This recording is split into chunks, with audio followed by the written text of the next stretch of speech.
Hi everyone, Jackie here with Enjoying Life's Journey. Welcome back to my channel. If you're not familiar with the channel, I talk about goal setting, personal finance, and a little bit about our minimalist lifestyle. So if you're interested in any of those, please consider subscribing. So today I wanted to continue on my home buying series that I've done. So if you're not familiar with what I've been talking about, we recently purchased a house, so I've been doing basically taking you guys step by step on the whole process that we took. So the last video I did was how we got pre-approved for a house, and then I also took you online on the computer and showed you how we looked at houses online before physically going and looking at houses to try to cut down on, time and things like that. So today we're going to talk about the whole closing process. So once you find that house, you found that house, you've looked at a ton of houses and you know, okay, this is the one we want, and what's next? So basically making an offer and then the whole closing process. So I'm just going to share our experience. If you have purchased a house before and you've had similar experiences or even a totally different experience, please share it down in the comments below. I'm sure everyone would enjoy reading about it. So to start off, basically, this house, I saw it online, and I actually saw it the day before we left for Las Vegas for my travel conference. So we didn't go physically look at it yet. I saw the pictures, I did my little online research that I've shown you, and I thought, oh, that would be the perfect house. But with the market going so fast, I thought, let me just wait. It'll probably be gone when we get back. So we were in Vegas for about four days or so. We got back, and I looked online again, and it was still available. So I called my realtor, and at that time, I mentioned that we try to at least look at 3 houses at a time to save on time as well. So I had 3 houses picked out that we thought were good enough to look at. By the time my realtor called on everything, this was the only one out of those 3 that was still available. So we went ahead and scheduled, well, let's just go look at it. So we looked at it. We kind of just knew, we were comfortable instantly, so we knew we wanted to make an offer. So the first thing our realtor does is he contacts the seller to see if it's still available or if there's already been an offer made on the house. So there was no offer made, which is great.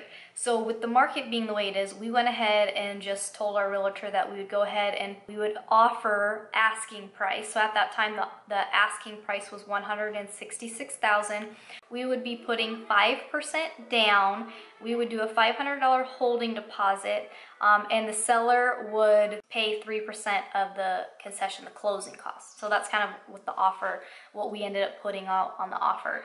Basically, the process that went was our realtor sent us an electronic document that stated, okay, we were offering this much and that our contingency was, based on that it would pass an inspection and that it had the 3%. What they call it concessions, 3% concessions. He sent that to us, so my husband, everything's in my husband's name, so he just had to sign it electronically, and then our realtor sent that offer over to the seller.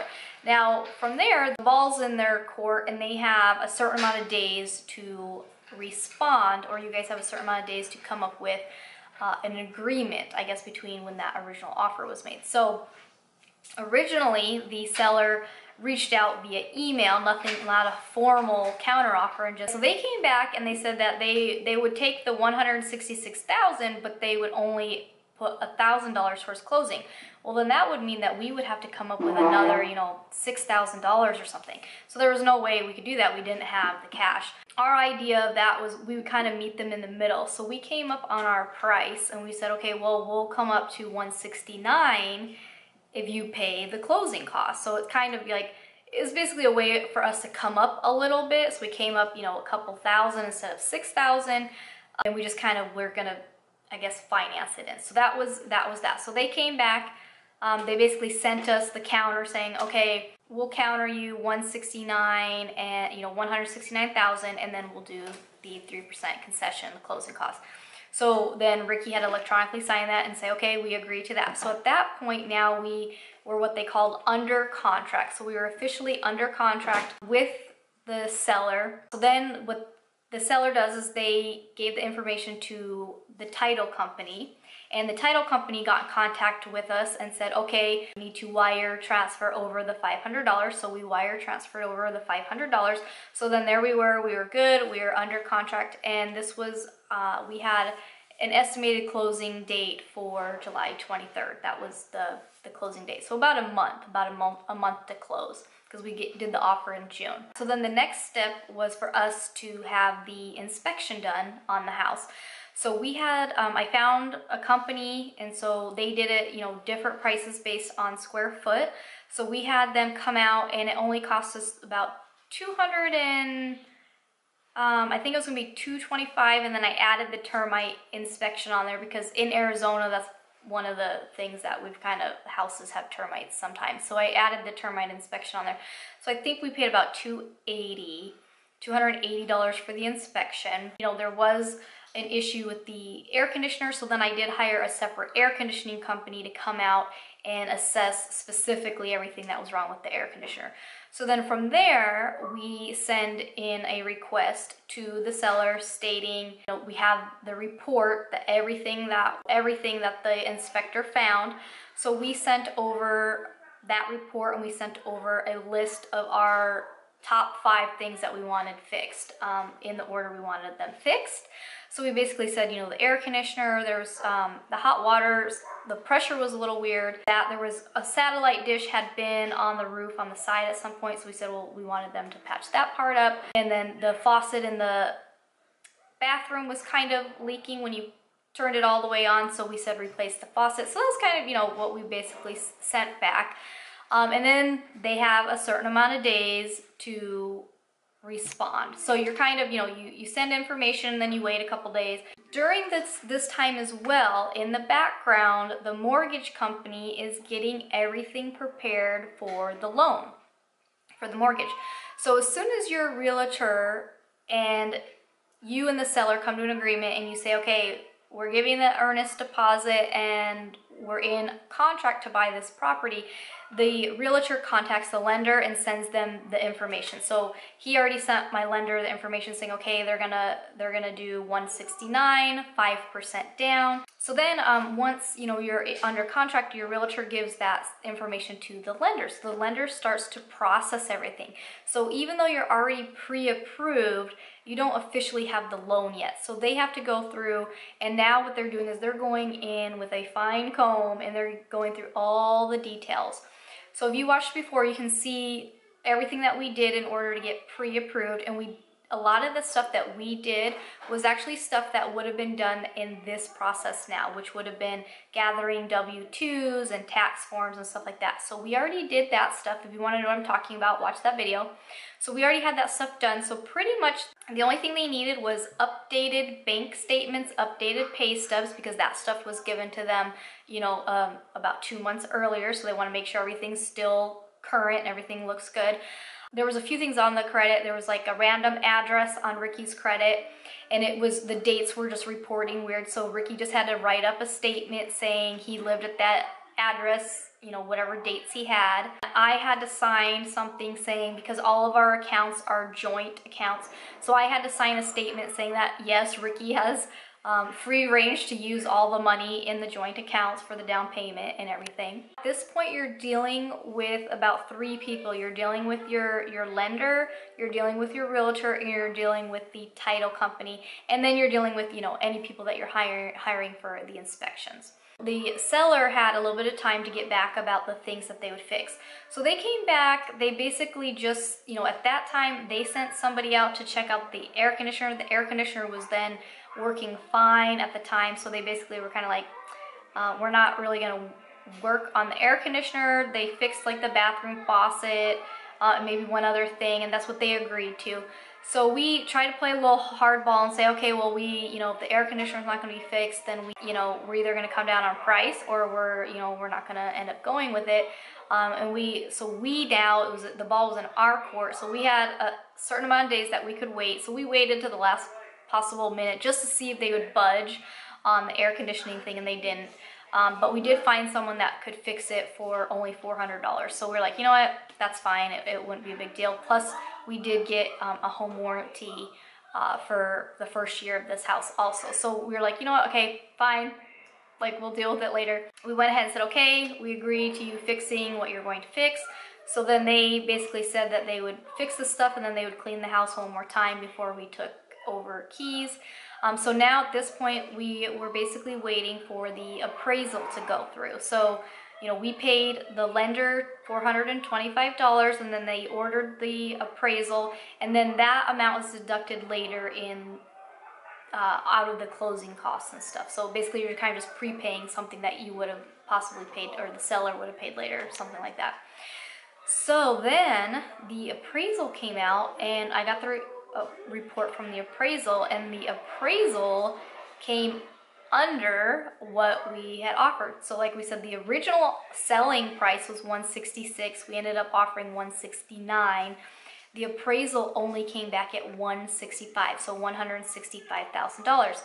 So my realtor sent basically the lender sent me the report, and then I had to send that to my realtor. And then my realtor sent it over to the seller and said, the appraisal only came back at $165. And then the seller said, well, what is your client going to do to make up the difference? And he said, they're not. They're only offering $165. So then my realtor had us sign a form, which was an addendum to the original offer, saying that we were only going to purchase the home for $165 instead of $169. Everything else stayed the same. So we're still doing 5% down. The seller was still to pay the 3% closing concessions. So then at this point, we were we were only maybe a week from closing. So at this point, the seller basically just signed it and said, okay, we'll do it. So all in all, we ended up coming out ahead because the original our original offer was $166, and they would pay 3% concessions. Well, they came back saying, okay, they do $166, but they would only do $1,000, which the concessions, it would have been like $7,000 or something like that, close to $7,000. They were overestimating, but that's what they were estimating. So we actually we got our original offer of having the 3% concession, but instead of purchasing the home for $166, we only purchased it for $165. So we came out ahead. So now the whole, the possible issue with the air conditioning, we weren't really concerned about anymore, because we're like, hey, you know what? We got the house for $4,000 less than we had offered, even $1,000 less than they originally were pricing it at. So I felt like it was a good deal. So they came back at that. So then we had to send the addendum over to our lender so they could redo the paperwork.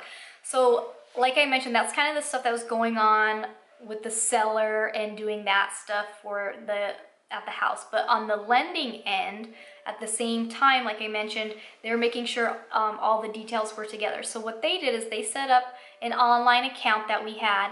So he sent over kind of like a preview of the loan, breaking down the monthly payments, the interest, the insurance, and all of that stuff. And Ricky just had to sign that saying, okay, this is the estimated numbers. It wasn't set in stone, but these were the estimated numbers. Then we also had, they could set up the homeowner's insurance for you, or you could pick your own. So we went ahead and contacted our current insurance company who we have our car and our motorcycle through, and who we had renter's insurance through.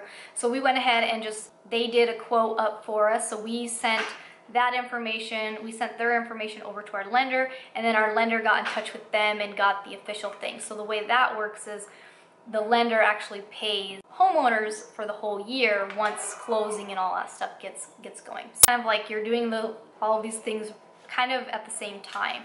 So now the lender has the new loan amount. So then we had to, Ricky had to re-sign the new estimate of numbers. This is how much you needed to bring for closing.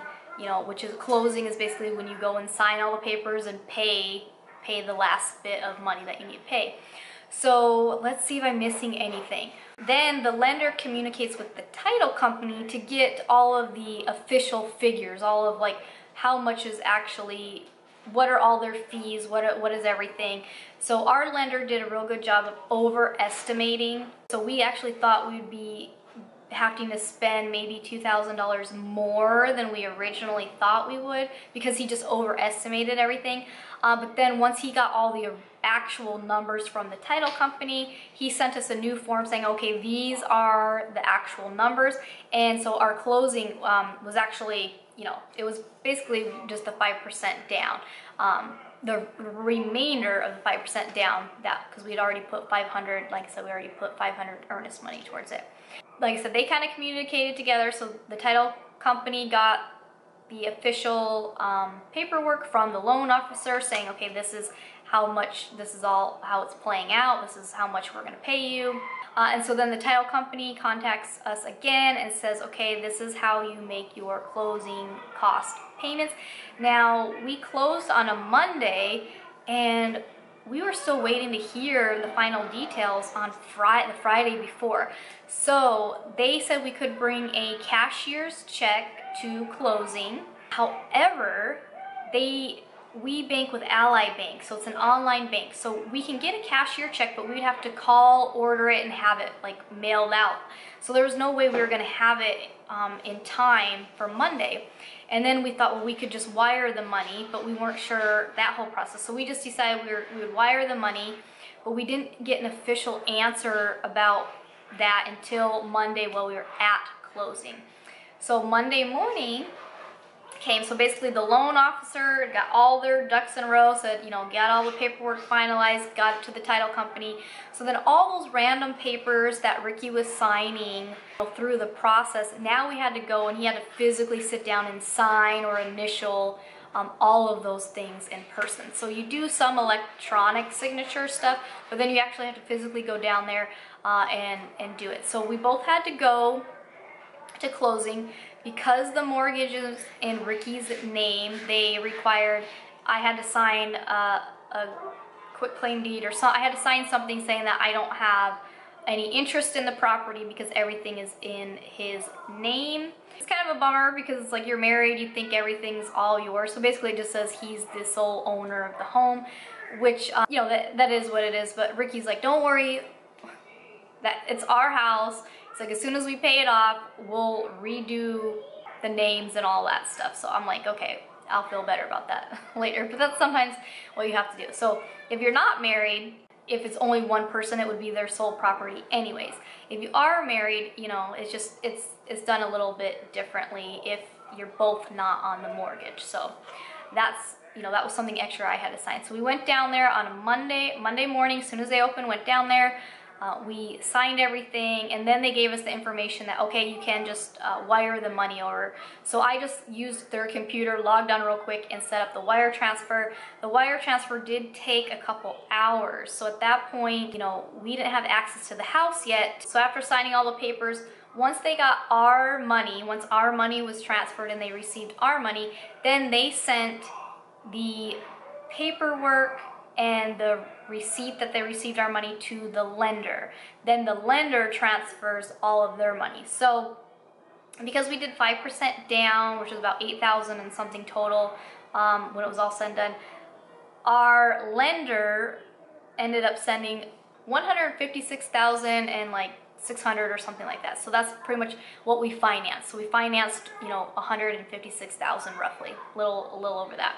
So that's what we ended up financing. So then once the lender got the confirmation that we paid our end, they transferred their money, or they wire transferred their money to the title company, which ends up taking a couple more hours.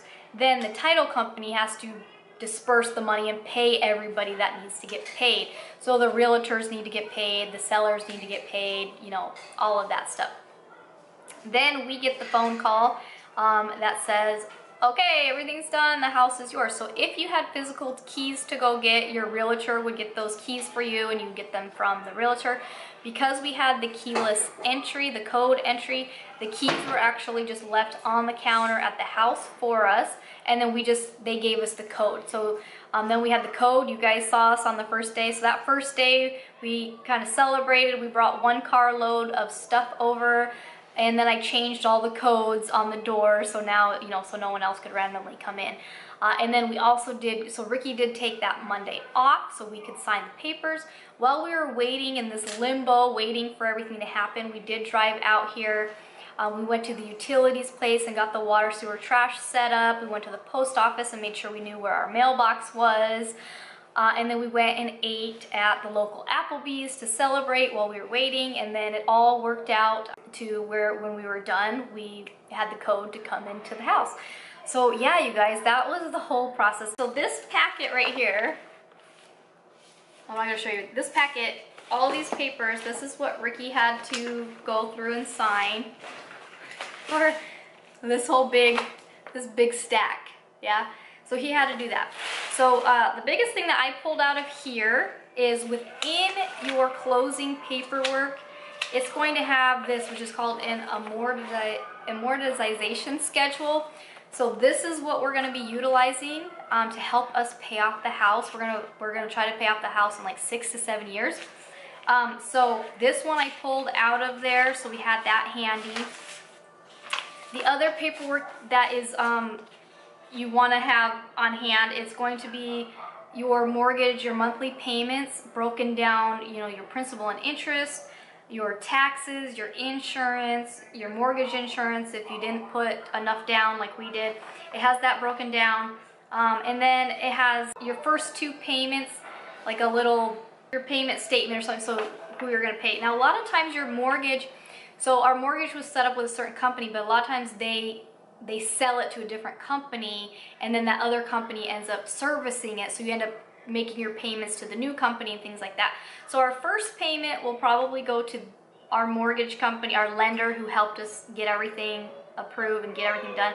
Our first payment will probably go to them, and then it will probably go to someone else. So they do have that. Your closing paperwork, you will have, you know, your first few payments. And then they also have a breakdown of what they call your escrow account. And so basically every month you're paying, like I said, you have a combination of your principal and your interest, but you also have tax money, insurance, and all of that. So what they do is they're putting that in their own account, like your own account put to the side. They call it your escrow account. And then the lender, the mortgage company, they're the ones who have to pay those on time. So if your taxes are due, you know, twice a year or whatever, they have to make sure that they pay those taxes. Our insurance, our homeowner's insurance is due once a year, so they have to make sure that gets paid one lump sum, you know, for that time. So I can do a separate video. I'm gonna do a separate video on the schedule and how we plan on paying off the house, how we're gonna be using that stuff. But I just wanted to give you a rough idea of everything that's included in there. Like I said, it's all like the small logistics of like who's buying the house, how much is it for, what's all that, and then just, you know, all of the information needed because now the deed had to be switched over to Ricky's name and stuff like that. So basically those were all the communications and all the things that went back and forth during the closing process, and that's what we did the last day when we got the keys. I may, you know, if I've left anything out and you guys have purchased a home, definitely leave me a comment. Or if you've experienced a little bit different situation, leave me a comment as well. If you have any further questions, maybe there's something you're confused about, or again, maybe I missed something, please leave me your questions down in the comments and I'll be sure to answer them. Stay tuned. Like I said, I'm going to go over maybe 1 or 2 more videos specifically about, you know, in my home series. Like I said, basically now the next thing you do is you have the keys to the house. Now what do you do, right? We have all the logistics of getting everything set up and turned on and moved and all that stuff. So I'm gonna make a separate video for you guys on that. And then, like I said, I'm gonna talk about how we're gonna pay off this mortgage as fast as we can. So again, you guys, thank you so much for watching the series. I hope that it's helping you guys in some way. As always, thanks for watching, and I'll see you soon. Bye.